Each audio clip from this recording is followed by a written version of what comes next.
Civilisation, 12 lettres. 12 lettres qui ont fait tant de mal à l'Afrique. Dans le dictionnaire, la civilisation est définie comme étant un état de développement économique, social, politique, culturel, auquel sont parvenues certaines sociétés et qui est considéré comme idéal à atteindre par les autres. En d'autres termes, ce sont les pays africains et sud-américains qui veulent copier le modèle économique, social, politique et culturel de l'Occident, de l'Europe et des États-Unis. Mais en réalité, cette volonté est inversée. C'est plutôt l'Europe, les États-Unis, le Moyen-Orient et les autres sociétés qui veulent à tout prix que l'Afrique ait le même modèle économique, social, culturel qu'eux. Par exemple, entre le 7e et le 20e siècle, on a eu la traite transsaharienne et la traite orientale qui organisaient le commerce d'esclaves entre les régions de l'Afrique et les pays arabes. Ensuite, entre le 15e et le 20e siècle, on a eu la traite transatlantique qui a transporté des millions d'Africains en esclavage vers les Amériques. S'en est suivi de presque 100 ans de colonisation, de la fin du 19e siècle à la fin du 20e siècle, après que les puissances européennes se sont réunies lors de la conférence de Berlin entre 1884 et 1885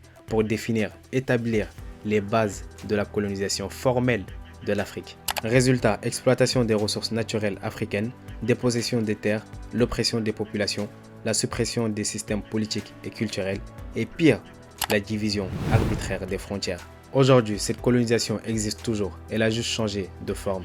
La forme qu'elle a prise aujourd'hui est même pire que celle du 19e siècle, car beaucoup l'ignorent.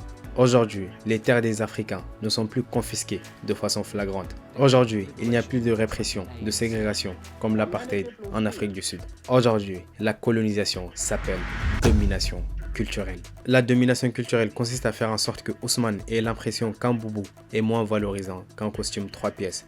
C'est faire en sorte que Mamadou et Nelson oublient que l'Afrique est le berceau de l'humanité. C'est faire en sorte que Magloire croit que les Africains n'avaient pas d'empire, des chevaliers, des assemblées, des universités avant la traite négrière. C'est faire en sorte que Jocelyne et Jamila soient fiers d'aller manger au KFC et critiquer le tchèb, le mafé, le garba, le ndolé, etc. Et ça, quelqu'un l'avait compris depuis bien longtemps. Et ce quelqu'un, c'est Thomas Sankara. L'impérialisme, aujourd'hui, c'est que il est très important, il est plus utile pour lui de nous dominer culturellement, beaucoup plus que militairement. La domination culturelle est la plus souple, la moins coûteuse, la plus efficace.